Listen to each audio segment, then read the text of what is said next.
O aluno que é um viciado digital, que tem abstinência quando fica muito tempo longe do celular, e vai ter dificuldade de ficar sentado fazendo o Enem. E aí hoje, óbvio, a gente vai laudar, vai dizer, TDAH, isso, aquilo, não é um vício dela. É um vício em tela. No PB, ele fica no mínimo 8 horas sem tela. Então a gente tem um aluno que lê, a gente percebe nos intervalos que alguns alunos no recreio levam livros. Como é que vocês, dentro da Educa, trabalham essa formação para as crianças, mas também para as famílias, para os pais? A gente liberou a escola para pais antes de lançar a Educa. Daí os nossos conselheiros, a pessoa do jurídico falou, vocês estão loucos, ninguém pagou ainda, vocês já vão colocar todo mundo entregando a educação parental? Causa na frente do negócio, né? Não é? O propósito vem na frente. Um dos caminhos que o PB vem tomando é, a gente parametriza muito dado. Então, às vezes o aluno ele não tem aquela nota que a família espera, mas a gente mostra como ele chegou e como ele está. E esse gráfico de evolução acalma bastante os pais. Nos anos iniciais, nós basicamente olhamos a regulação emocional, aprender a nomear, aprender a falar o que está sentindo. Engajar a família a participar do processo e não só do resultado. É o que você disse, é importante gostar de treinar e não só de ser campeão. É nosso dever, como educador, ajudá-los a regular e colocá-los num lugar de contribuidor da jornada de sucesso do filho, porque antes o sucesso era vencer. E agora, nos dias de hoje, o sucesso é permanecer equilibrado enquanto vence. É isso.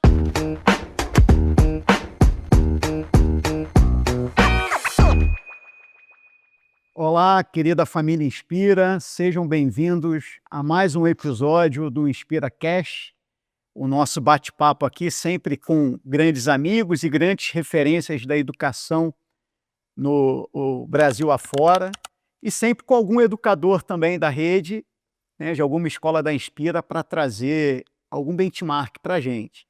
E hoje eu estou muito à vontade aqui, vou ter até que me policiar para não passar muito do tempo, porque eu estou com grandes amigos, pessoas que estão no meu convívio próximo, apresentando primeiro aqui o Jaime Ribeiro. O Jaime é o CEO, fundador da Educa, que é o nosso grande parceiro de educação socioemocional em toda a Inspira, e também aqui com o Hugo, que é o diretor da marca PB. O Hugo, até bem pouco tempo atrás, era o meu chefe, porque eu fui professor do PB, estava dando aula lá no PB, prestando continência para o meu querido Hugo aqui, fazendo de tudo para chegar na hora, né, Hugo? Sim. E cumprir o planejamento do ano, né? Então, vou passar aqui para o Jaime se apresentar um pouco, dar um bom dia para todo mundo, depois passo para o Hugo e a gente a gente começa o nosso bate-papo aqui. Bom dia não, bom dia, boa tarde, boa noite, não sei em que momento você que é da família Inspira está nos assistindo aqui nesse papo. Primeiro eu queria agradecer pelo convite ao André, a Maitê, a equipe Inspira, a gente tem um carinho muito grande por vocês e admiração, então é bom a gente estar junto de quem a gente admira e de quem a gente tem amizade junto, né?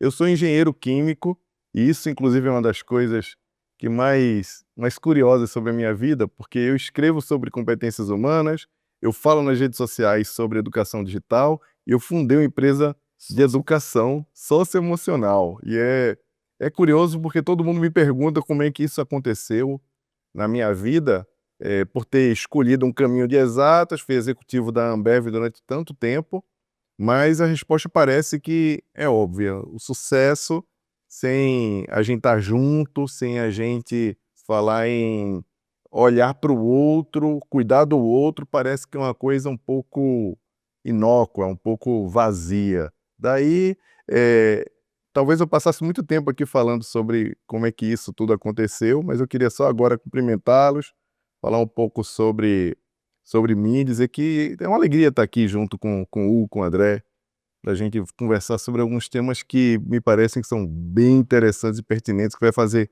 muito sentido para você que está aí nos assistindo agora. Você é dos meus, você é um engenheiro de humanas, né? Engenheiro de humanas. Sou um engenheiro de humanas também. Hugo, você é um cara de humanas. Tentando ser um pouco engenheiro. Exatamente. Se apresenta aí, meu amigo. Bom dia, boa tarde ou boa noite a todos. É uma honra enorme, é um prazer muito grande quando eu recebi esse convite. Fazia um bom tempo que eu não senti uma adrenalina tão boa, pela relevância do tema, por trabalhar numa escola e num curso voltado para concurso, para alto desempenho. Então, poder trazer um pouquinho da nossa experiência do dia a dia ali é muito importante e muito honrado de estar aqui com vocês dois. O Jaime, que a gente vê sempre nas palestras, ele está sempre acompanhando, a guiar, está sempre muito próximo da gente. Trazer para a discussão esse desafio, né, de ter uma juventude que precisa estar engajada, que precisa ter plano de vida e, ao mesmo tempo, ter um equilíbrio emocional, estar feliz, se sentir bem. Eu acho que é o desafio do nosso dia a dia no PB e que a gente encontra também em outras instituições escolares. E é uma honra muito grande. E muito obrigado pelo convite. Espero contribuir com vocês aqui. Boa, boa. Bem, pessoal, o nosso tema de hoje é um tema, né, já com alguns spoilers aqui do Jaime, do Hugo, é um tema muito gostoso para a gente, porque a gente vai falar aqui, né, da harmonia, do equilíbrio entre a busca pela performance acadêmica, né, a busca pelo resultado acadêmico, mas o equilíbrio, a saúde socioemocional, né, esse equilíbrio com a saúde socioemocional. É interessante porque a gente está gravando esse podcast no dia seguinte da prova do Enem, né? Então, em alguns momentos aqui a gente vai comentar que ontem foi o Enem, porque, curiosamente, foi coincidência, a gente está gravando depois do dia do Enem, mas isso é algo que, esse tema é um tema que eu tenho um carinho enorme, porque faz parte da minha vida, primeiro como aluno, né? Eu acho que muita gente já conhece a minha história, sabe como que a educação transformou a minha vida e como que o resultado nos vestibulares mudaram a minha vida. Mas eu acho que tudo que eu faço hoje, tudo que a gente de alguma forma ajudou a construir na vida, não é por causa dos vestibulares onde eu passei ou da universidade que eu fiz, mas é muito por causa da educação emocional, pautada em valores, pautada em caráter, pautada em vida, né, que eu recebi dos meus pais. E o meu pai e minha mãe não puderam estudar, não puderam, né, concluir seus estudos, chegar à universidade e tal, mas 90% do que eu sou e do que eu faço eu devo a essa formação, né. Então a gente acredita muito nisso na Inspira como um todo, é o que a gente respira na Inspira como um todo.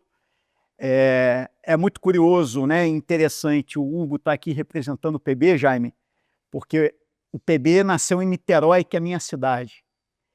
E o PB, assim, antes de eu conhecer o PB, eu achava que o PB só tinha gente do mal lá, né, o PB era, né, Hugo, Fama, carrascos e tal, e ao contrário, assim, quando, né, as pessoas tomam coragem de entrar no PB, entende, para começar, quem lidera o PB não é um engenheiro, né, maluco, assim, é um geógrafo, né, Sim.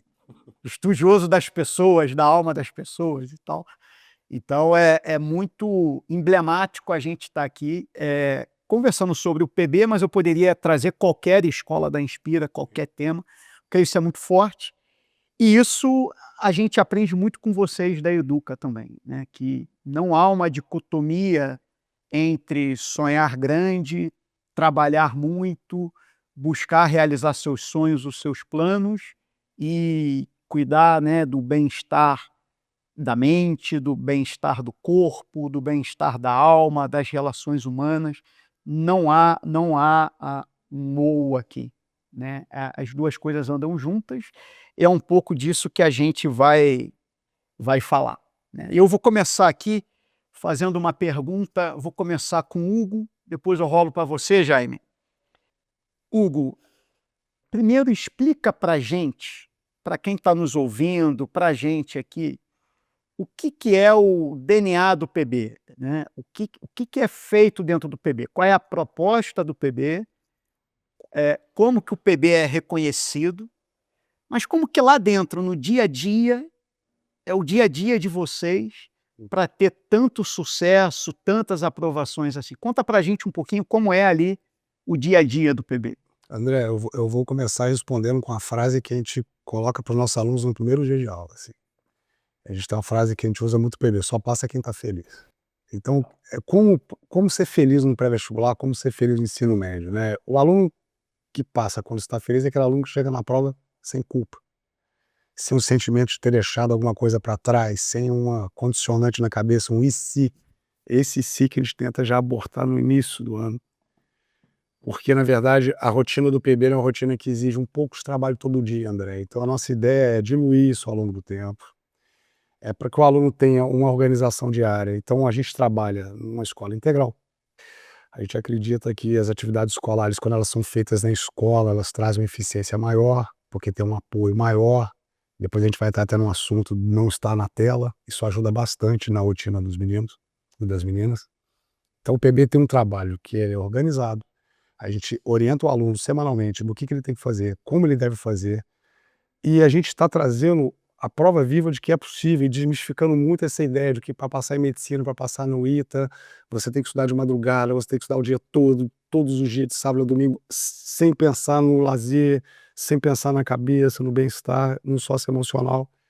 E a gente está desmistificando isso todos os dias, todos os anos, quando a gente consegue manter nosso aluno na escola produzindo ao longo do dia, incentivando a atividade física, a terapia, as práticas extra classe, que são muito importantes para ele ter esse equilíbrio, né. Então a rotina do PB, ela é uma rotina de curso, realmente de concurso difícil, então ele precisa se dedicar um pouco todo dia. A oportunidade de ouvir o aluno também é muito importante, então a gente tem uma estratégia no PB que é de entrevistar a família no início do ano. Então, quando a gente entrevista o aluno, acho que escola de alta performance, que é o nicho que o PB está inserido, esse primeiro contato com a família é muito importante, não só para buscar a pré-história dele na escola, como é que veio o pedagógico dele, mas como ele está chegando para a gente. E a partir desse momento, dessa primeira conversa, a gente quebra muito desse gelo que o PB tem, né? Realmente, o PB tem Um estigma. um estigma, e, aí, e esse estigma, André, ele é quebrado, como você disse, a partir do momento que a família entra na escola, ela percebe que não é bem aquilo. Porque a gente pergunta do aluno como é que ele está, como é que ele se sente, como é que ele está chegando para a gente, né? E não só pedagogicamente, mas como é que ele está vindo, ele tem algum laudo, ele tem alguma necessidade psicológica, ele tem algum complemento terapêutico. Isso ajuda a gente a entender o aluno já no início. E apesar da rotina ser uma rotina de muito exercício, de muita prática, a gente tem listas de questões semanais para fazer, a gente está sempre exigindo desse aluno essa atividade fora da sala. Então a ideia é que ele termine o dia com a sensação de dever cumprido, André. Isso tem uma força na cabeça dessa juventude incrível, assim. Chegar em casa sabendo que o dia foi feito, que o dia foi ganho, isso tira a sensação de culpa, como eu disse anteriormente, tira a sensação de acúmulo. Então ele tem uma rotina pré-estabelecida, organizada, Controla a ansiedade, né? perfeitamente, Sabe eu que acho, fez o dia dele, o né? dia dele, e ele também sabendo no início da semana quais são as atividades que ele tem que exercer ao longo daquela semana, ajuda bastante a diminuir essa ansiedade.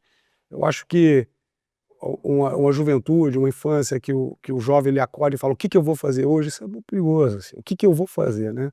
Eu acho que quando ele já acorda sabendo qual é a missão do dia, qual é a atividade que ele tem que entregar, isso vai trazer um equilíbrio emocional grande, que a gente vai ver no resultado disso no final do ano, quando chega no Enem, quando chega nos vestibulares, nas provas do ITA, EME. Bom, a ideia é equilibrar isso todo dia. E eu acho que a gente está desmistificando bastante essa ideia de que para ser aprovado num curso difícil, você precisa sacrificar a tua vida toda. O PB mostra todos os dias que não é bem assim. Boa. Não, muito legal você falar isso. E aí, Jaime, eu vou te fazer uma pergunta aqui, mas reforçando dentro do que o Hugo falou, uma coisa que me chamou a atenção desde o primeiro dia que eu fui ao PB, né? Como eu falei aqui, por morar em Niterói, então eu conheci a fama, até que eu tomei coragem, né, de procurar o fundador lá, o querido Breno. Falei: vou bater um papo com o Breno. Fui acolhido com um carinho, um acolhimento. E aí ele falou assim, ele me chama de Dé, né? Falou: Dé, tá com tempo? Eu falei: depende, né? Você quer assistir uma entrevista de uma família, de um aluno? Aí eu sentei e fui assistir. Uma coisa que me chamou a atenção, porque toda escola ela tem que ter os seus atributos de valor muito bem definidos, porque eu costumo dizer que colégio, ele tem seus superpoderes. Tem a família que quer uma escola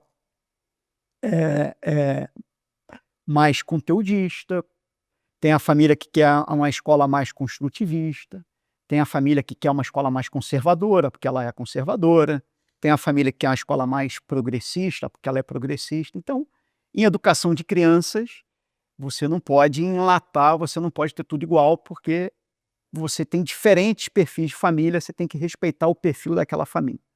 Escolas que querem atender todo mundo por uma questão puramente comercial acabam não atendendo ninguém. É por isso que a gente tem tantas escolas tão diferentes. E a gente acredita nisso. E ali, quando eu cheguei no PB, eu achava que o atributo central do PB era aula, aula, aula, aula, aula, aula para passar. E aí eu percebi que não. Eu percebi que o principal atributo do PB é a exclusividade e o acolhimento. Exclusividade no sentido de que cada aluno, quando entra, a escola, o curso já sabe tudo dele, o sonho que ele tem, da onde ele veio, onde ele estudou, exatamente o que o Hugo falou, com muito acolhimento, escuta, né? Então na palestra, na entrevista, é a família que fala junto com o aluno, mas também sabe a história da família, porque muitas vezes no vestibular, a família está mais ansiosa, está mais tensa, está mais alucinada do que o aluno. Né? A família está precisando de mais educação emocional do que o aluno. Né? E por que eu estou comentando isso? Porque, bem, não preciso dizer o quanto a gente admira o trabalho de vocês na Educa, tanto que a gente trouxe para todas as escolas da rede, acredita muito e somos fãs mesmo do trabalho. Como é que vocês, dentro da Educa, trabalham essa formação para as crianças, mas também para as famílias, né, para os pais? Conta para a gente um pouco dessa experiência. Tá, você agora, André, falando, passou um filme na cabeça, porque quando nós fundamos a Educa, né, eu e o Rossandro, na elaboração do processo da Educa, nós já tínhamos muito conteúdo de redes sociais. O Rossandro já fala há muito tempo para pais, para escolas, para secretarias de educação, para empresas. Eu também já fazia palestra, já escrevia. Daí a gente já tinha muito conteúdo, inclusive na internet, nos nossos perfis de redes sociais. Então, no processo de construção, a gente não tinha feito ainda o que o mercado chama de go-to-market, que é começar a vender ou entregar o nosso produto para as escolas para serem consumidos. E a gente já sabia que teria 3 jornadas independentes: a jornada para o aluno, a jornada para os pais e uma jornada digital que a gente não viu no mundo inteiro.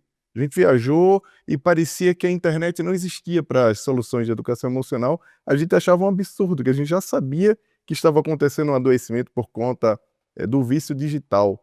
Daí a gente colocou tudo junto. E antes da Educa chegar nas escolas, a gente liberou a escola que a gente chamava Escola para Pais, que hoje é o Educa Play, que é o aplicativo que é gratuito para os pais da rede Educa. Ou seja, toda a família tem direito a 2 acessos para consumir. É um streaming de educação parental que você, como a Netflix, como a Disney Plus, você tem uma série de cursos lá que fala da jornada da parentalidade, além de mini cursos, pílulas que a gente chama, de 1 a 3 minutos para poder ajudar, colocar nos grupos de WhatsApp da família, mandar para as pessoas que estão passando por alguma dificuldade. Mas naquela ocasião, a gente liberou a escola para pais antes de lançar a Educa. Daí os nossos conselheiros, uma pessoa do jurídico falou: vocês estão loucos. Tá bom, vocês já são quase 100 escolas que assinaram o contrato com a Educa, mas ninguém pagou ainda. Vocês já vão colocar todo mundo entregando a educação parental? E tanto eu e você não olhamos um para o outro assim, mas é claro que a gente vai entregar, porque a dor na família é enorme.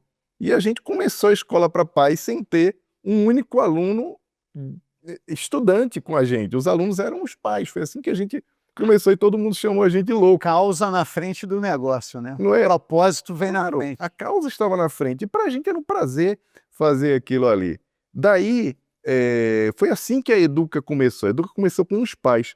Eu nunca falei isso assim em público, nessa história, é uma história que todo mundo sabe, mas parando para pensar, a Educa primeiro foi uma solução para os pais, gratuita, para depois chegar para as famílias. Mas eu acho interessante essa estrutura do PB de trazer a família para entrevistar e conversar, André, porque quando você diz que o nervosismo e a falta de regulação emocional é muito mais das famílias do que do aluno, e o aluno é uma consequência dessa falta de regulação, normalizando também um pouco isso e acolhendo os pais. Porque os filhos, sabe-se como o Arthur, né? Todo mundo que tem filho sabe, é a maior preciosidade que a gente tem.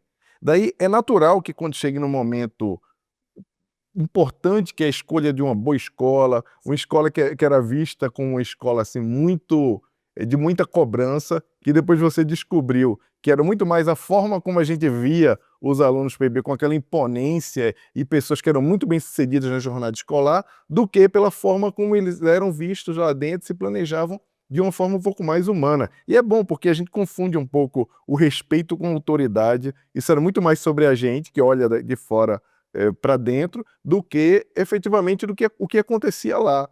E é natural que a família esteja desestruturada nessa escolha.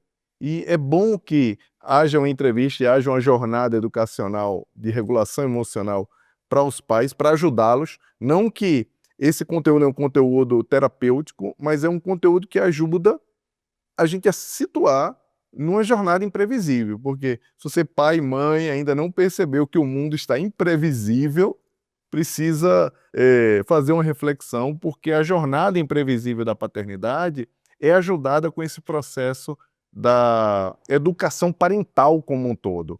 E é bom que no PB isso seja feito junto à família, porque a gente consegue alcançar a história. Porque no final das contas, todos nós que estamos aqui, ou qualquer aluno da Rede Inspira, ele não chega sozinho na escola. Ele é o resultado de muitos amores, de muitos esforços. Algumas vezes, como é o teu caso, André, e o meu caso também, meu pai era sapateiro. Minha mãe era professora primária. Eles não tiveram acesso à universidade. Eles não tiveram tanto acesso. Daí, na minha geração, em relação àquela minha linha do meu pai, eu fui a primeira pessoa, e meus irmãos, fomos as primeiras pessoas a romper o que eu chamo de ciclo da miséria, que era a repetição de uma classe social esperada, a repetição de uma história esperada. É tanto que é tão surpreendente quando as pessoas veem a gente numa posição de bem-sucedido, porque elas esperavam que isso não acontecesse com a gente. Daí, eu acho interessante que os pais coloquem tanta energia nisso. Aí é nosso dever, como educador, ajudá-los a regular e colocá-los num lugar de contribuidor da jornada de sucesso do filho, porque antes o sucesso era vencer. E agora, nos dias de hoje, o sucesso é permanecer equilibrado enquanto vence. É isso. Não, muito interessante que você trouxe, e aí eu vou conectar o que os dois falaram. No fim do dia, você trouxe a questão da jornada imprevisível, e você trouxe que o aluno que passa é quem está feliz, né? E a gente que está aqui, eu brinco que a Inspira tem um privilégio de poder olhar nos olhos mais de 100 mil pais, né? A gente tem, né, mais de quase 60 mil alunos, então são 120, 130 mil pais, né? Se contar madrastas e padrastos, né? Avós, avô. Avós, avós, Sim. não, avós, né? Avós e avós. Tudo avós. Engenheiro nessa hora, problema sério, né? Mas a gente tem esse privilégio de conversar com as famílias, olhar, né, nos olhos deles. No fim do dia, os pais ficam muito ansiosos na jornada do vestibular. Eles não estão nem tão preocupados se o filho vai passar ou não. No fim do dia, eles estão preocupados com a frustração do filho, porque eles não querem ver o filho sofrer. E depois que a gente vira pai, isso fica mais óbvio, né? Dói muito na gente, nos pais, e a gente é muito... a gente entende muito isso, é muito parceiro das famílias nesse sentido. Dói muito nos pais ver o filho sofrer. Mas o que tem que ficar muito claro para as famílias como um todo, e a gente deixa isso muito claro para os alunos, é que a jornada vale muito mais do que o resultado. E aí, quando o Hugo fala, né, olha, o aluno ele aprende que todo dia ele está aprendendo uma coisinha nova, ele aprende que todo dia ele está indo para a cama sem culpa, sem dívida, e é por isso que ele está feliz. É importante que as famílias entendam que isso significa que a jornada está valendo a pena. E aí, passar ou não passar é uma consequência, e a depender da dificuldade do que ele quer, ok não passar de primeira, ele vai passar em algum momento, porque ele continua feliz, ele continua confiante. As famílias não têm que ter medo da frustração. As famílias têm que, junto com a escola, preparar o filho para continuar feliz, apesar das frustrações, porque a vida é imprevisível. A jornada é imprevisível. Eu conto para os meninos, semana passada eu tive em Aracaju e em Palmas, conversando com os alunos, eu conto para eles uma coisa que aconteceu comigo. Eu estudei, quando eu estava no meu 9º ano, eu estudei para o Colégio Naval. Isso década de 90. E estudei sozinho, porque eu não tinha internet e eu não tinha dinheiro para fazer um cursinho preparatório para Colégio Naval. Comprei apostilas em banca de jornal, mas eu errei nas apostilas. Eu comprei as apostilas da Escola Naval, porque eu, no auge do meu 9º ano, achava que colégio e escola é a mesma coisa. Mas para a Marinha não é. Para a Marinha o Colégio Naval é um concurso, a Escola Naval é outro. E eu estudei errado, não passei. Eu descobri que estudei errado no dia da prova. Que eu estava chegando no Maracanã e o cara com o microfone na mão falava assim: aluno, candidatos para o Colégio Naval, setor oeste do Maracanã. Candidatos da Escola Naval, setor leste. Eu lembro que eu cheguei para um cara do meu lado e falei assim: qual é a diferença do colégio para a Escola Naval? E o cara me olhou com, tipo assim, pô, esse tá bem preparado, hein? Né? Esse vai passar. Esse tá bem. Não passei, cheguei em casa chorando, muito triste, e minha mãe, no auge da simplicidade dela, falou assim: filho, mas o que você estudou, você aprendeu? Eu falei: aprendi, mas não adiantou de nada e tal, eu chorando. E ela falou: filho, não fale isso. A gente não estuda para passar, a gente estuda para saber. Ela usou até esse termo. Estuda para saber. Se você aprendeu, valeu a pena. Cara, minha mãe ali, com a simplicidade dela, de quem nunca entrou minha mãe estudou até o 3º ano do primário, né? Do Fundamental 1, 4ª série primária. Ali ela me ensinou demais, né? Porque ali eu estava no início da minha jornada imprevisível. Mas ali eu entendi que você não estuda para passar, você estuda para saber. Né? E isso fica claro, né, quando a gente vê o trabalho do PB e das nossas escolas todas.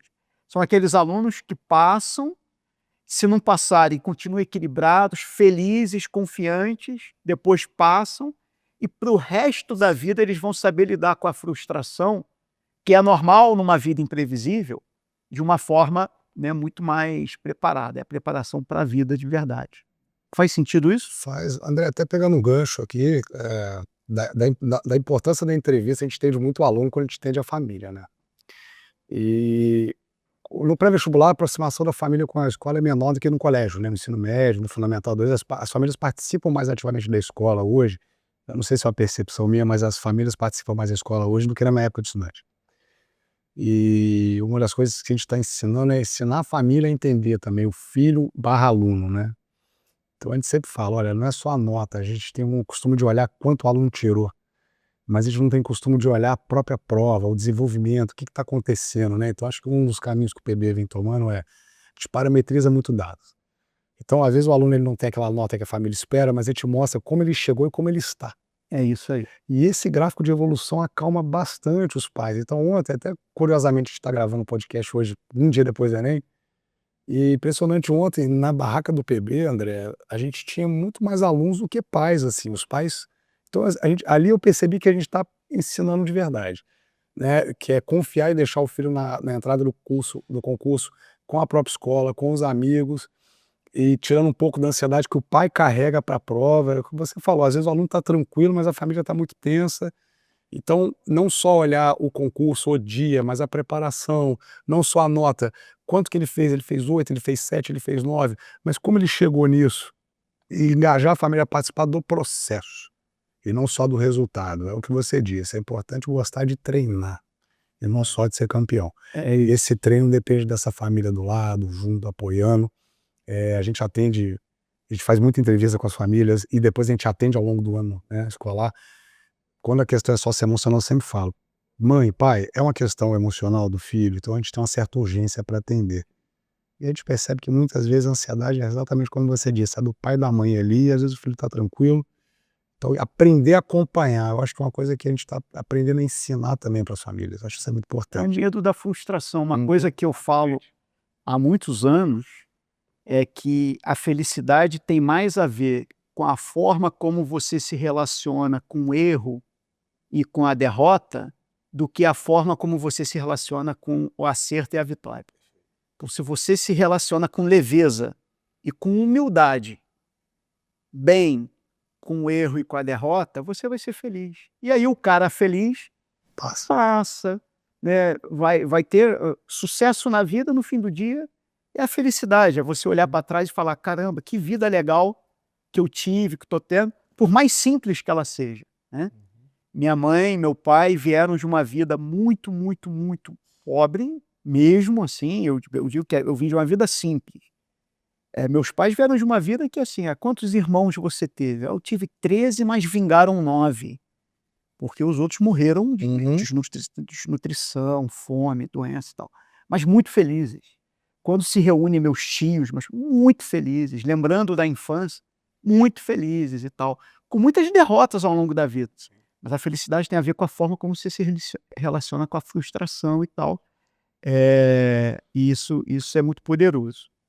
Bem, e aí, por falar nisso, a gente vai entrar agora num segundo pilar, que é a questão, né, das telas, né? E por que, na nossa visão, telas têm a ver com isso, né? 2 motivos aqui. Primeiro que, enquanto o menino está na tela, não está aprendendo nada, né? Não está, em geral, né? Claro que dá para aprender alguma coisa, mas infelizmente a gente é bombardeado por tem gente até que vende ensinamentos que no fim do dia, né, Jaime, muito somebody love, né? Não tem ensinamento nenhum. Então o aluno, a criança acaba procrastinando e tal. E segundo, que muitas vezes se vende ali uma vida que não existe, né? Uma vida idealizada e tal, e tudo isso que a gente está falando aqui de lidar bem com a frustração e tal, que a felicidade reside nisso. Às vezes nas redes sociais isso não existe, parece que tudo é um conto de fadas e tal, né? Vou começar contigo aqui, Jaime, depois passo para o Hugo. Eu acho que eu poderia rolar a bola de qualquer jeito, porque você dá muitas palestras e muito poderosas sobre esse tema, mas do ponto de vista ali da educação emocional, né, para os filhos e para os pais, o que você pode trazer para a gente de correlação entre redução do tempo de tela e felicidade, equilíbrio emocional? O que você tem para ensinar para a gente? Tá. A primeira coisa que eu queria falar para os pais, André, porque para nós pais é muito difícil separar a criança, o adolescente do adulto. A gente sempre olha o adolescente como um mini adulto, como se ele tivesse com o córtex pré-frontal todo já elaborado, ele conseguisse tomar decisões como nós tomamos. Enquanto nós esperamos que o adolescente tome decisões sábias, existe toda uma indústria que já entendeu como funciona o nosso cérebro, as nossas emoções, que lida com circuitos complexos no nosso cérebro para fazer com que aconteça exatamente o contrário daquilo que a gente imagina, que é que o nosso filho tenha uma regulação suficiente para usar telas com sabedoria, com pensamento crítico, que é o que a aula da Educa tenta fazer para ajudá-lo a compreender essa dinâmica. O pai espera que o aluno, o filho, né, os nossos estudantes, tomem decisões sábias a partir de uma consciência em relação ao tempo de tela ou a curadoria daquilo que ele escolhe consumir ou não consumir. Enquanto do outro lado, a indústria gigante, bilionária, quase trilionária, luta para que seja de outra forma. Então nós temos de um lado pais, escolas, lidando com a regulação emocional, lidando com o letramento digital, como a Educa faz junto com as escolas da Inspira, e do outro lado o Vale do Silício inteiro, querendo que os nossos filhos fiquem o tempo inteiro ali conectado, dizendo que ele vai aprender, que ele vai desenvolver, que ele vai se letrar digitalmente. Daí é preciso que o pai se situe e entenda, olha, o seu filho não é um malandro, não é preguiçoso, não só quer ficar na tela. Ele faz parte de todo um mecanismo que acontece hoje, que todos nós lutamos contra. Eu tenho até estudado um pouco mais esse assunto do ponto de vista do adoecimento, né? Porque se nós olharmos direitinho, compararmos, nós estamos numa ânsia muito grande de consumo. É muita informação, Exato. é muito jogo. Na época da gente tinha um videogame ou 2 videogames que competiam alguns jogos, os jogos, as séries, os programas tinham intervalos, desenho animado de intervalo. Hoje não tem intervalo, tem abundância, e além disso tudo, existe um mecanismo dentro das redes sociais e nos celulares que fazem com que a nossa atenção se volte para lá. Daí é um pouco diferente a gente comparar a vida do passado com a vida Com certeza. com a vida atual. A gente não pode fazer isso. E segundo, é que a indústria já entendeu que nós estamos funcionando um pouco mais animalizados do que humanos. Por quê? Quando a gente coloca, por exemplo, galinhas num terreiro, elas estão sempre bicando alguma coisa. A galinha não está parada, olhando para o alto, a não ser que ela esteja dormindo. Ela está comendo o tempo inteiro. Ela não come só quando está com fome, né? Ela come o tempo inteiro. Se você olha o gado no pasto, ele está sempre mordendo um pouco de grama. Eu sei que a analogia é uma analogia um pouco dura, mas isso se compara um pouco aos nossos instintos animais, porque nós estamos pastando o tempo inteiro dentro das redes sociais, dentro das plataformas digitais. E a indústria descobriu que nós ficamos consumindo mesmo quando não queremos consumir. Daí eu estou fazendo essa abordagem aqui para que os pais entendam que não é porque o seu filho é um loser, é um perdedor, porque ele está conectado o tempo inteiro. Daí, como entra o nosso papel como educador, como escola, como pais? Primeiro que nós já temos um aliado muito grande, que é a proibição do celular dentro das escolas. Isso faz com que as crianças tenham uma descompressão e, entendendo essa descompressão, alguns inclusive estão abandonando o celular de vez porque entendem que aquilo ali é uma perda de tempo. Mas a gente geralmente conversa com os nossos filhos de uma forma muito agressiva quando falamos desse assunto. É importante que a gente consiga encontrar a boa conversa para poder conversar com eles sobre os sonhos. A diferença também é que o sonho que ele tem não pode ser só o sonho do ter. A gente não pode ensinar para o nosso filho que ser feliz é ter uma vida de ostentação, que é o que as próprias redes sociais fazem. As redes sociais ensinam que só é feliz aquelas crianças ou aquelas pessoas que têm uma vida sofisticada. Exato. Enquanto, na verdade, quem é feliz são as pessoas que não encontram sua felicidade nessa sofisticação, Exatamente. nessa ostentação. Encontram a felicidade no dia a dia, no café, no Exato. encontro familiar, Bate-papo aqui. num bate-papo, numa leitura com um livro. A gente precisa ensinar para os nossos filhos sobre sonhos, falando dessa vida feliz, abandonando a ideia de que é ter um bom relógio, um bom carro. Qual é seu sonho? Você não quer ter uma casa? Você não quer ter um relógio?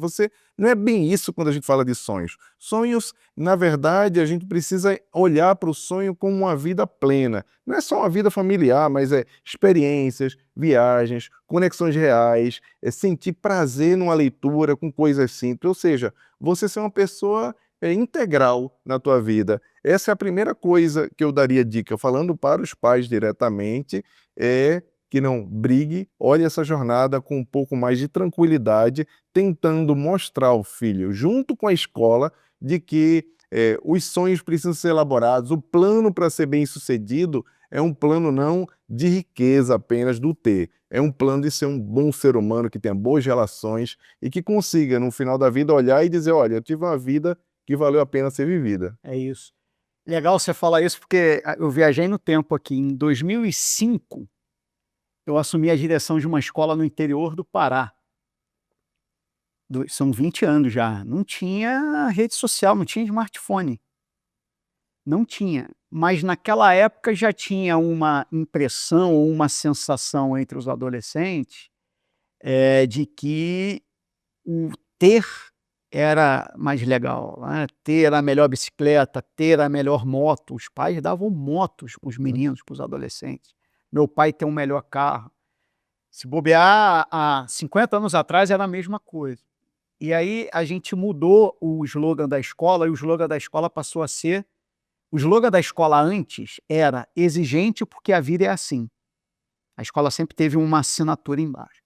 A gente mudou. O slogan passou a ser é maior do que ter. Porque a gente entendeu que, né, a briga já era outra, não era mais a questão só de lidar com a exigência, mas a essência, o ser é maior do que ter. 20 anos, né? Uhum. Então eu acho que a rede social hoje ela acelera e é o que você falou, ela consegue ir nos instintos e sempre gerar um capim para você ficar pastando aquilo o tempo todo. Por isso que tem criança que quer ser YouTube, porque acha que a vida é fácil, quer ser jogador de futebol, só que numa escala muito grande hoje. Exatamente. Quer ser analista financeira com 11 anos, e tem suas opiniões sobre o mercado. Não, e agora debocha do CLT, né? Sim. Eu não quero ser CLT, eu quero ser isso, isso e aquilo. Porque também tem imaturidade por trás. Mas aí, Hugo, eu vou aproveitar um ponto aqui que o Jaime trouxe para te fazer uma pergunta que me veio aqui. Hoje a gente tem um grande aliado que o celular é proibido nas escolas. Mas o PB, há 10 anos, Sempre proibiu, André. sempre proibiu. Desde o primeiro dia do PB, Sempre proibiu. 10 anos atrás, o PB já proibia celular dentro do curso e dentro do colégio. Quando abriu o colégio, também. Naquela época, quando o PB estava sozinho nesse caminho, como é que uma família recém-chegada ao PB e um aluno recém-chegado ao PB lidava com essa situação, com esse, entre aspas, choque? Sim, André. Jaime, o colégio é mais recente, né? Mas assim, no pré-vestibular, quando o aluno, assim, na verdade, a gente não, ele nem carrega para a sala, a gente retém o telefone. Ele fica na recepção, né? Recepção, então ele fica guardado com a gente, não tem acesso mesmo, assim. Não é porque a gente não confia no nosso aluno que ele vai pegar e olhar, mas aquele gesto dele colocar o telefone na caixinha é muito simbólico para ele. Obviamente que as famílias apoiam sempre. E aí a nossa conversa hoje não adianta apoiar a ausência do telefone na escola, eu preciso que vocês façam isso também em casa, nos jantares, nos almoços ao domingo. Então tem que ser um trabalho coletivo. Bom, é um choque nos primeiros meses. Há um desmame, é o que o Jaime está falando, existe uma indústria atrás disso que ela sabe exatamente no seu psique, onde funciona, qual... 11 de abstinência, ele tinha. E a gente coloca, e eles ficam na recepção, no pré, é o que eu falo, os alunos estão com 18, 19 anos, 10 anos atrás, era mais simples do que hoje tirar esse telefone. Mas no colégio, André, as primeiras 2, 3 semanas a gente percebe uma agitação. Uma saída constante para ir ao banheiro, eles vão na então o PB eles vão tomar água na recepção para dar aquela caminhada, aquela respirada, e no colégio eles ficam na sala de vidro, então eles passam olhando aqui, ó. Com o tempo, eles vão aprendendo a importância e vão vendo a diferença que aquilo vai fazer na cabeça deles, vão sentindo. Então a gente até brinca muito assim, né, com os pais, quando a gente faz a primeira entrevista, fala, olha, o Enem era igual desde 2010. O Enem, a estrutura da prova do vestibular não mudou com as redes sociais, ele não mudou com os algoritmos, a estrutura é a mesma. Então a gente precisa ter um aluno que tenha paciência para ler, que tenha calma, é o que você está dizendo, você tinha um intervalo, você tinha umas pausas, né? Então, paciência para uma leitura longa, capacidade de entender aqui, de ter um discernimento do que ele está lendo, buscando um livro didático e não num chat GPT, por exemplo, buscando um livro de volume único de física, fazendo um resumo, escrevendo. Quando a gente dá aquela tecnologia maravilhosa chamada papel branco e lápis para um jovem, nas primeiras semanas eles vão saber Disruptiva essa fazer aquilo, tecnologia hoje em dia. disruptivo. Como os concursos ainda são assim, a gente percebe sim um choque, a gente percebe um desmame no início, mas a gente percebe ao longo do ano o aluno se desprendendo cada vez mais daquilo, André. No PB, ele fica no mínimo 8 horas sem tela, desde que o PB é PB. Então a gente tem um aluno que lê, a gente percebe nos intervalos que alguns alunos no recreio levam livros, e esse resgate à leitura, ao livro, ao cálculo, ao dicionário também, com outra tecnologia que eles surpreendem hoje, que é o dicionário, como aquilo traz... Não precisa do Google, né? Tem uma coisa coisa chamada dicionário. E é tentador, André, você vai vendo outros cursos, outras escolas que usam ferramentas de tela, e é óbvio que a gente fica questionando, no meio do ano você fala, será que a gente está fazendo certo ou não? Aí quando chega no final do ano, chegam os concursos, lá vem o PB aprovando, sem tela. Isso encoraja a gente a continuar nessa mesma linha, nessa mesma filosofia de escola, que é a escola que a gente estudou, que é a escola da biblioteca, do livro, do dicionário, do lápis, da caneta e da borracha. Aluno bom é aquele aluno que quando termina o dia, a mesa está cheia de borracha, porque ele apagou, refez. Ele não encurtou o processo. Então a gente consegue ver no primeiro momento um desmame, uma ansiedade muito grande, e ao longo do ano a gente percebe o aluno mais calmo, mais tranquilo. Isso é nítido todos os anos, André. Isso mantém a nossa seriedade no assunto, né? Manter o que a gente faz de melhor. E não se encantar pelo que o outro está fazendo. Ah, naquele outro colégio eles usam tela, eles usam tablet. A gente usa folha, lápis, papel e borracha, porque eu acho que, do ponto de vista pedagógico, isso tem um ganho absurdo. Assim. Não, bacana isso que você está trazendo, porque eu dei aula de 99 até... O último ano que eu dei aula foi no PB, foi 23. 2023. Em 99 eu já falava para os meninos assim, eu falava, olha, o conhecimento passa pela mão. O conhecimento passa pela mão, né? Existe disciplina que você até aprende só lendo, né? Você consegue aprender história na cadeira da praia num domingo à tarde, com protetor solar, né? Consegue. Mas quando você senta, faz um resumo, desenvolve, escreve e tal, isso é muito poderoso. Até dando uma dica aí para vestibular de aluno barra professor, eu sempre fui um ótimo aluno em redação. Eu gabaritei redação em quase todos os vestibulares que eu fiz. Acho que a minha menor nota em redação foi 9,5. Em tese, um cara de exatas, né? Mas o aluno, quando gosta de estudar, né, vai bem em todas as disciplinas. Mas por que eu sempre fui bem em redação? Primeiro, porque eu sempre li muito.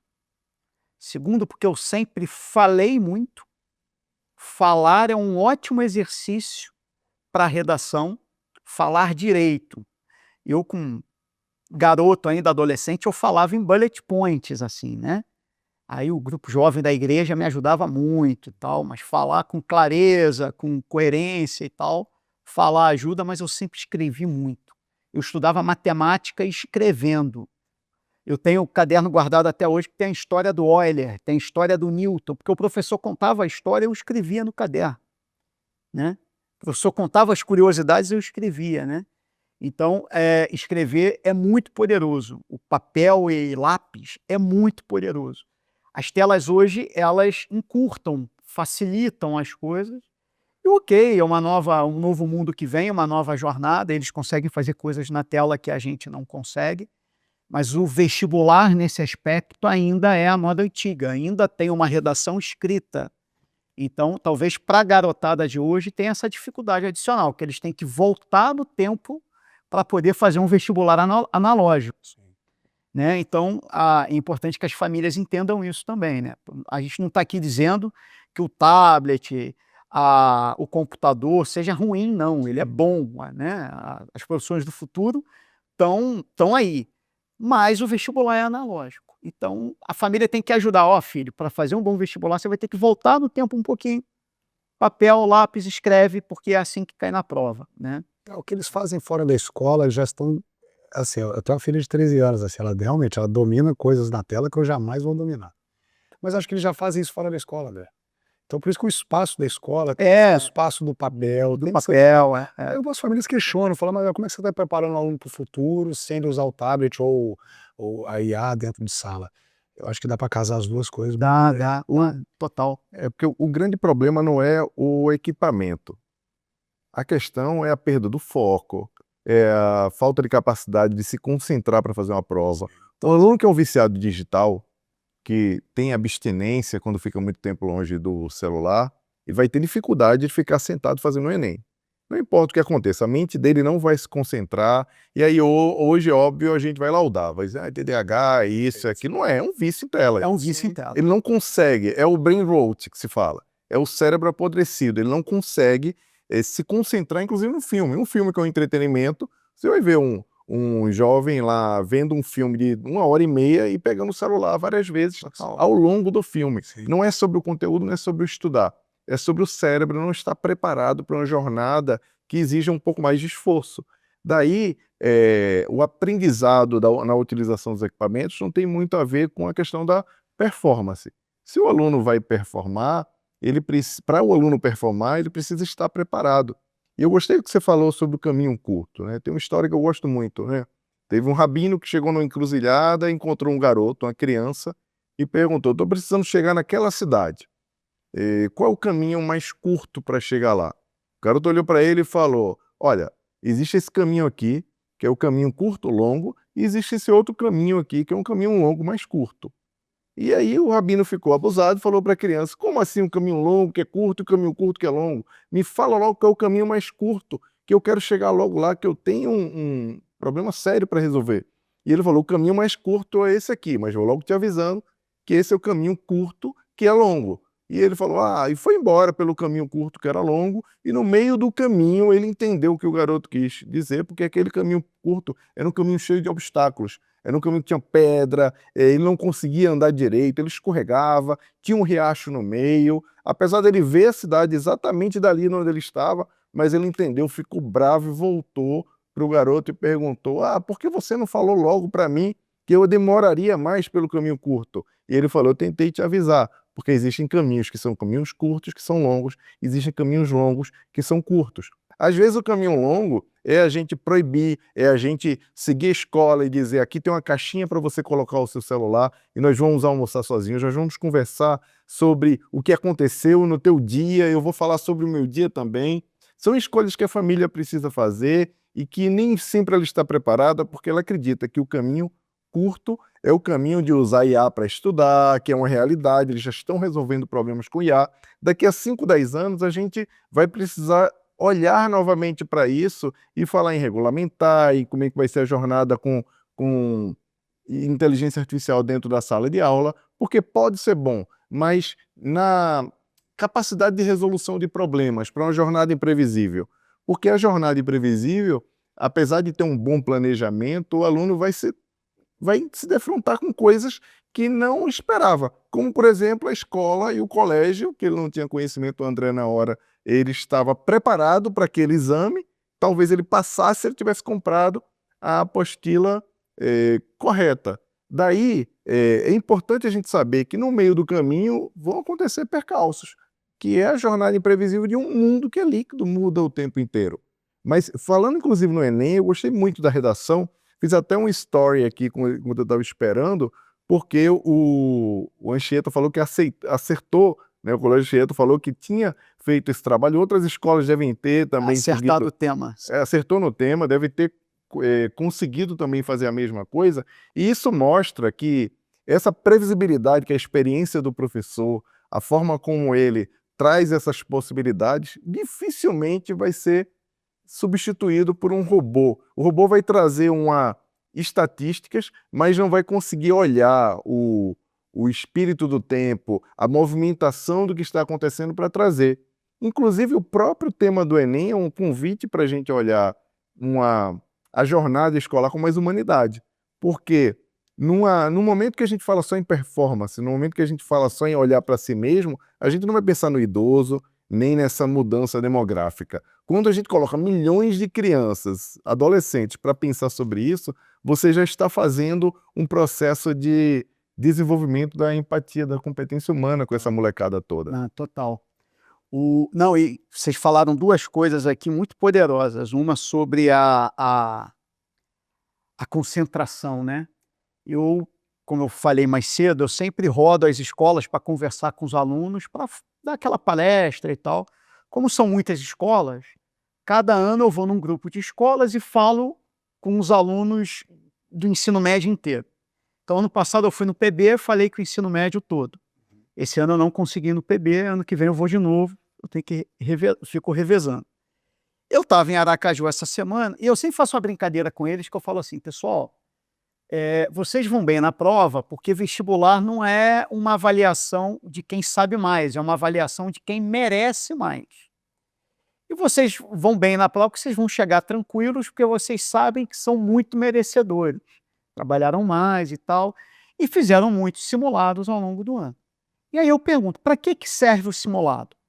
E deixo eles responder. Aí cada um responde uma coisa, começo das coisas mais óbvias.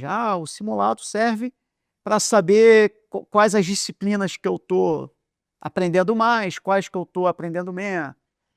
O simulado serve para eu me comparar com outros candidatos e tal.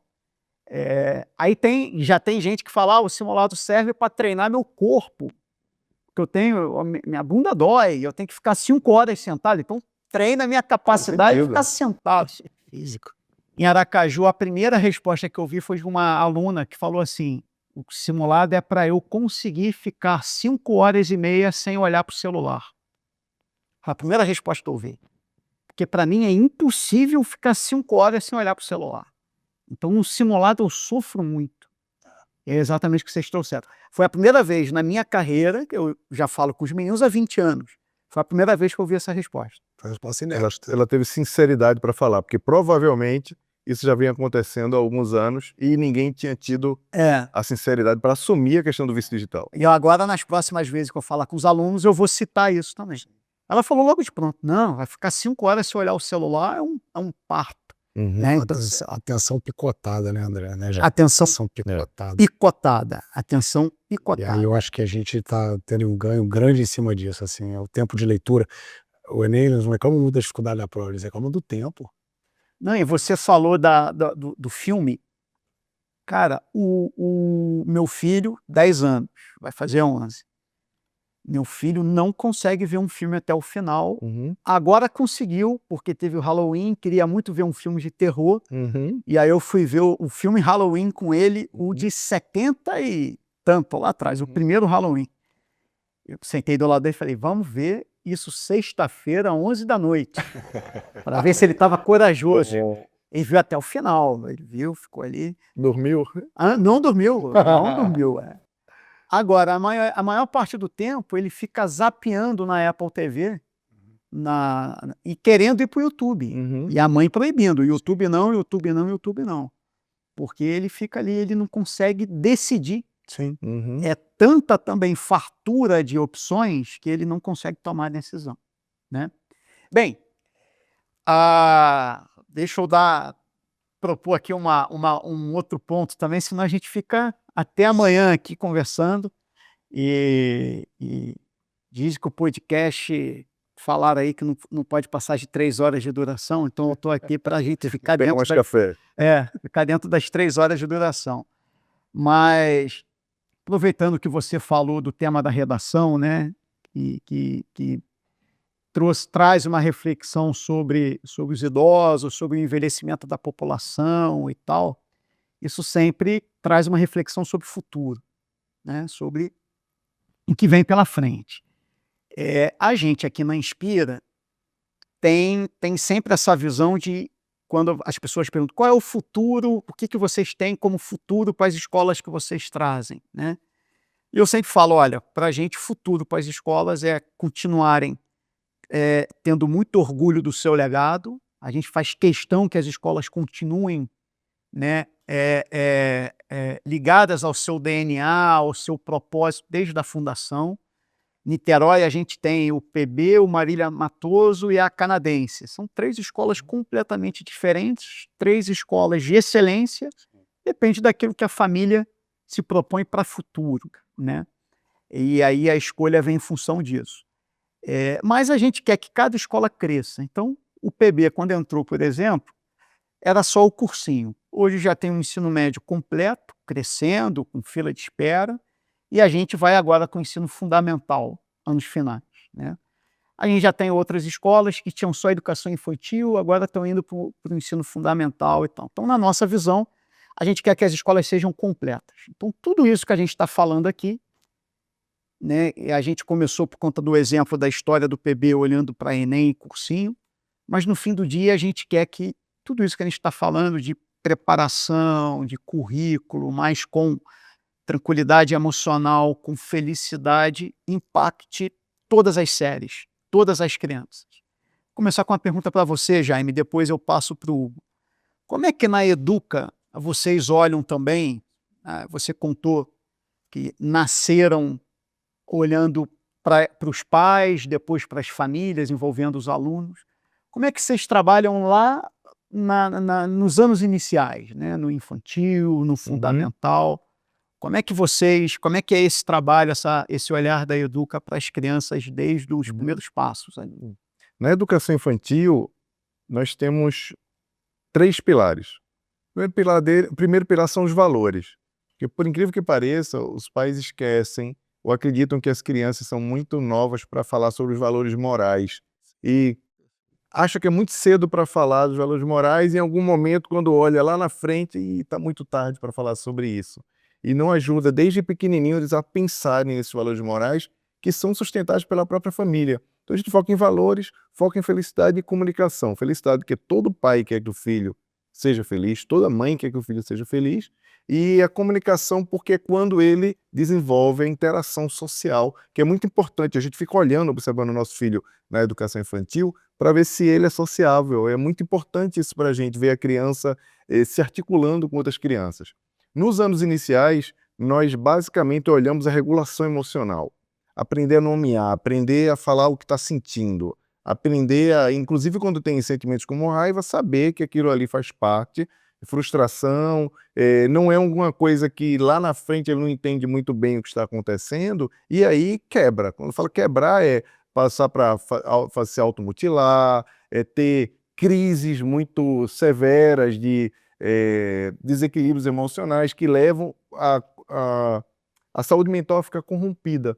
Nos anos finais, o foco maior é na vida digital e também nas comparações que são promovidas pela vida digital e um pouco de projeto de vida. Por exemplo, a gente fala em comunicação não violenta desde a educação infantil. Hoje, comunicação não violenta, comunicação assertiva é uma coisa que vem se falar só nos cursos livres ou nas universidades. Você imagina o poder de uma criança com 12, 13 anos, que já vem estudando comunicação não violenta há um tempo, e ele vai além da compreensão do que é empatia. Como na prática isso funciona? É que um pouco mais na frente, quando essa criança que desenvolveu a empatia, que já vem com ela, gente, até no meu livro eu defendo isso, que as células, os neurônios espelhos é a empatia dentro da gente já colocada em fábrica por Deus. O neurônio espelho que faz com que a gente, quando uma pessoa boceja, você não fica com vontade de bocejar? Quando a gente vê alguém prendendo o dedo numa janela ou cortando, a gente não parece que foi na gente? Dói. Isso aí é um reflexo do neurônio espelho. O neurônio espelho mostra que a empatia já é embarcada. Só que ao longo da vida a gente vai tomando pancada, a gente vai sendo excluído, tem garota que tem que se queixa porque hoje em dia o tipo de bullying silencioso, que não é mais o bullying que agride, é o bullying que exclui, é o bullying que cancela. Daí você vai começando a ficar aborrecido e chateado com a vida e vai mudando e vai dizendo, olha, não, agora eu tenho que me proteger, eu tenho que ser mal também, eu tenho que excluir também, eu tenho que também praticar o bullying. Daí, quando a criança desenvolve a empatia, a comunicação não violenta e outros aparatos, digamos assim, emocionais, quando ela está diante do mau comportamento, ela não muda as forças de caráter que ela desenvolveu para poder se moldar à sociedade. Ela continua sendo um indivíduo bom, um indivíduo correto, um indivíduo que ostenta os valores que a família e que a escola ensinam para a sociedade, ou seja, um ser humano melhor na prática. Lá nos anos finais, a gente fortalece isso, trazendo a regulação da cultura digital com sabedoria e pensamento crítico, e também a parte de comunicação não violenta, flow, a gente olha tudo isso com mais carinho, fazendo com que elas se tornem adolescentes que não se comparem não comparem a vida dela com o palco da vida dos outros contra as redes sociais. E por fim, no ensino médio, além do projeto de vida, a gente traz conexões que são conexões ligadas à família, para poder aquele aluno entender lá que ele é esse conjunto de valores e amores, de esforços que aconteceram, que ele não simplesmente brotou ali na escola. Existe um esforço, existe uma família que construiu um legado antes dele, e a gente ajuda ele a entender que tem que ter pausa, tem que ter um planejamento. A gente traz ferramentas como 5W2H, que só se aprende em curso de administração, para ele fazer um bom planejamento. A gente pega toda essa jornada e transforma numa jornada mais perene, para que, quando a vida desafiá-lo, ele esteja pronto, preparado para vencer. Tem as ferramentas. Muito bom, muito bom. E Hugo, o PB agora está crescendo, né? Está indo para o ensino fundamental, anos finais, com uma nova unidade, um grande projeto. Primeiro eu quero saber se você está animado. Eu estou animado demais. Eu estou muito... E como é que é o planejamento, né? Como é que está sendo o planejamento de vocês para trazer esses pilares que a gente discutiu aqui, né? De foco, de disciplina, mas com felicidade, com toda essa questão emocional permeando a todo o DNA. Como é que vocês estão preparando isso para o ensino fundamental? André, Jaime, André, é impossível a gente não trazer as experiências de vida para o nosso trabalho, né? E assim, pegando um pouco do que o Jaime falou, eu tenho uma filha de 13 anos e a maior preocupação que eu tinha era, eu sou professor, minha esposa também, será que a minha filha vai saber se comunicar como a gente se comunica? Que era uma angústia que eu tinha quando ela era mais novinha, era muito tímida. E além da frase clássica do PB, só passa quem tá feliz, existe outra frase que a gente fala todo dia, que é: nunca sofram calado aqui dentro. Falem, coloquem para fora. André, se perguntassem para nós, há alguns anos atrás, se o PB teria condição de ser ensino médio pela fama que a gente tinha, e olha o que o ensino médio virou. A gente provou que é possível juntar alta performance com organizações de bem-estar, saúde mental. Para o fundo de 2 anos finais, eu estou assim, muito empolgado, porque a gente provou que no ensino médio é possível, e a gente vai mostrar que no fundamental também é possível, né? A gente vai ter a parceria do Educa, que eu estou muito feliz também por isso, e que vai me ajudar muito. Mas a ideia desse fundo de 2, né, desses anos finais, ou certo, os anos finais, é esse aluno que está conectado, mas é um aluno que tem capacidade de se expressar bem, de se comunicar bem. A gente nosso planejamento tem envolvido bastante a parte também cultural, artística, que eu acho que é fundamental para essa faixa etária, a expressão dos valores de arte, do cinema, do teatro, da música. Isso cabe no PB. E cabe muito bem no PB, né? Eu acho que a gente tem esse espaço da escola como formação de valores, de disciplina, de conteúdos, mas também de formação de valores. E que eu buscando um pouco da minha experiência de vida. As minhas memórias do Fundamental 2 são maravilhosas. Dos anos finais do ensino fundamental são maravilhosas. Porque a gente tinha esse espaço dentro da escola. Então, o que a gente pretende? Que o nosso aluno que está frequentando as aulas de manhã, que ele utilize o espaço da escola à tarde, que ele goste de ir para a escola à tarde, se quiser fazer as atividades da escola na escola, o ensaio do teatro que seja feito na escola, essa vivência com a instituição é muito importante. Então, a gente não pode perder nosso DNA, que é o de trabalho, de organização semanal, de planejar a vida dos nossos alunos de maneira coerente com a faixa etária deles, mas somando-se a isso, o movimento artístico, que eu acho que é muito importante, as atividades extra-classe são muito importantes nessa faixa. Então, essa faixa etária, a gente fez um planejamento dessas feiras culturais, das feiras literárias, tudo aquilo que cabe nos anos finais do fundamental, né? E mais importante, André, para que ele chegue para a gente no ensino médio com esses valores prontos. Um background, né? Que ele sofra menos nessa transição para o médio. E quando ele chegar no médio, já tendo feito todo esse trabalho do 6º ao 9º, ele já entender que a organização semanal é importante para ele, porque ele tende a chegar para mim no ensino médio menos ansioso, menos angustiado. E um detalhe importante, como escola de alta performance, a gente tomou um caminho que não é muito comum nas escolas de alta performance, que é, hoje eu não consigo muito, por exemplo, a gente não faz ranqueamento de aluno. Por quê? Que é uma cultura diferente do militar, né, André? Que tem a ver com essas redes sociais, com se comparar com o incomparável. Eu acho que o meu problema hoje, ao longo dos dias, não é nem a ansiedade a gente resolve, a angústia dos alunos a gente tem resolvido um pouco mais, escutando bastante o que eles têm a dizer, mas é trabalhar com essa não comparação do incomparável, que é o que o Jaime trouxe. Isso machuca muito essa geração. E a gente fazendo esse trabalho desde o 6º ano, né? Você fazer o seu, importa o que você tem, o que você sente, o que você gosta. Faça o seu, né? Faça o seu caminho. Eu tendo a preparar melhor esse jovem para quando ele chegar no médio, ele chegar com esse mesmo intuito, imbuído desses mesmos valores, sem abrir mão do planejamento, da organização, do planejamento do que ele quer para a vida dele. O médio encaminha, o fundo prepara, né? Dá essa base. Não, e você falou de alguns pontos aí. Primeiro que nessa fase, né, do fundamental anos finais, é uma fase muito importante para começar a desenvolver a autonomia das crianças, o trabalho em grupo, trabalho em equipe, né, a questão dos projetos, né, que vai ser um pilar lá também, e saber lidar com o diferente. Muitas vezes o que gera o bullying, que é a grande doença do ensino fundamental anos finais, né? O bullying é o grande desafio para qualquer escola de fundamental anos finais.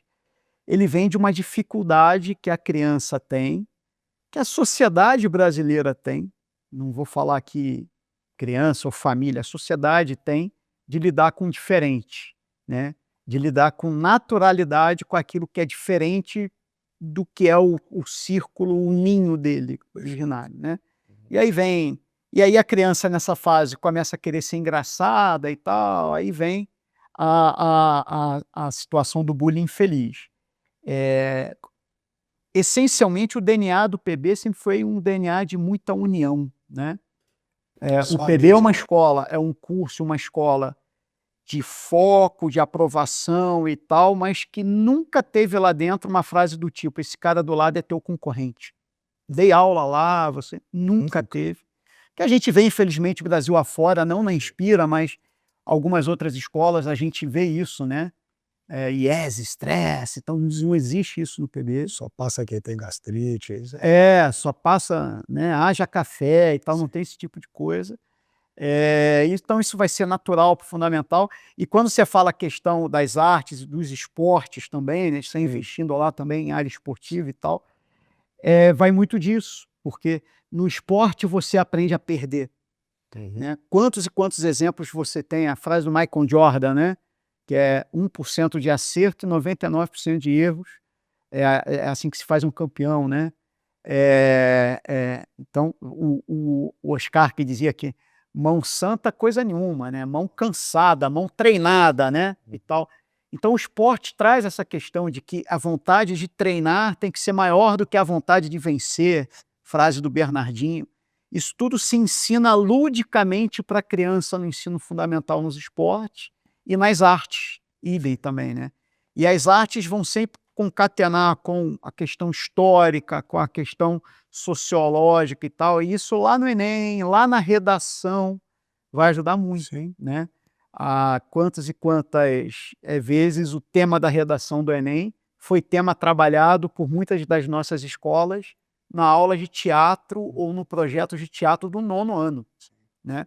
Então, é bem bacana como vocês estão conseguindo trazer isso. Bem, tá chegando a hora aí do final, né? Eu queria continuar aqui Aliás, a gente pode continuar depois aqui, né? Mas o Hugo vai pagar um almoço para mim. Boa, tá bom. Mas, enfim, hoje a gente, né, falou muito dessa questão, né, do foco, da preparação e tal, mas lembrando sempre que a gente veio ao mundo para viver em sociedade, para buscar a felicidade plena, né, num futuro incerto, lidar com as incertezas com tranquilidade, né, cuidando disso desde da primeira infância ali. Então, vou deixar esse momento aqui livre para cada um de vocês deixar uma mensagem final, começar pelo Hugo. Tá bom, a gente... Falo que vier ao coração aí. Você tem meia hora aí. Nossa, tô brincando, tá? Sou de humanas, cuidado. Prolitz. A mensagem para as famílias bate muito com o que a gente conversou ao longo do dia aqui hoje, da nossa manhã, né? Não adianta olhar, pensando em escola, tá? Não adianta só olhar a nota do teu filho, olha o processo. Não adianta a gente levar nossos filhos ao psicólogo, ao psiquiatra e medicar contra o TDAH e eles continuar sábado, domingo inteiro no telefone. Não adianta a gente querer cobrar dos nossos filhos, acho que o Jaime foi muito feliz, a gente cobra com agressividade, eu fazendo meia-culpa aqui, olhando como pai. Não adianta a gente cobrar se a gente não dá o exemplo, né? Quinta-feira lá em casa à noite, André, Jaime, a quinta-feira é da leiturinha, que eu faço a leitura. Ela não gosta muito, sendo muito sincero, mas se eu não estiver lá dentro com ela, ela não vai fazer. Ela tem 13 anos. Eu acho que nossos jovens precisam muito desse suporte, essa referência de casa, não pode ser só referência de sucesso, realmente, do que deu certo, que deu errado. A gente tem uma juventude hoje muito trabalhada no 880, ou sou um fracasso, ou sou um sucesso, enxergar um pouco esse meio, desenvolver, estimular esse meio que está entre os fracassos e o sucesso, que tem a ver com treino, que tem a ver com o dia a dia, que tem a ver com a rotina saudável, mas eu acho que a gente tem que fazer valer realmente essa tríade que se vende muito em entrevistas e muito em matrículas, né? Família, aluno, escola, isso tem que ser de verdade. E isso só vai ser de verdade quando a família ela estiver ao lado da escola, no sentido de entender o que a escola está trazendo, né? não adianta a gente fazer um discurso de uma tríade que não se junta de fato, né, que é, a escola entende o aluno entende a escola, a família entende a escola, ou ela só entende o filho. Então, o PB está conseguindo isso com o passar dos anos, André, e a gente percebe isso muito no médio, a gente vai agora para os anos finais, e a gente tem uma parceria muito forte das famílias com a instituição. A gente está percebendo cada vez mais as famílias jogando junto com a escola, porque a família está percebendo um aluno se desenvolvendo, e não é só porque ele passou ou não em medicina. Se a gente for pegar o ITA, IME, medicina, que é o foco do PB, a maioria dos alunos não passam, André. A gente tem que ficar juntando aquele caco ali no final do ano desses meninos, estimulando eles a voltarem para tentar mais uma vez. Eu acho que esse é o grande segredo nosso ali. É a família entender que aquilo vai levar um tempo e que nesse mundo de redes sociais, de algoritmos, tudo acelerado, esse tempo é cada vez mais precioso. Eu fiz um texto para os nossos alunos lá no vestibular que o título é Dá Tempo ao Tempo. Que quando a gente está sofrendo, parece que é o pior quando alguém fala para você assim, não, dá tempo ao tempo, parece que é o pior dos carinhos que você está recebendo, porque ele não tem solução imediata. Mas nada mais verdadeiro e mais honesto do que você falar para alguém que é dar tempo ao tempo. E esse tempo da nossa juventude está escasso, ele está apertado, ele está comprimido.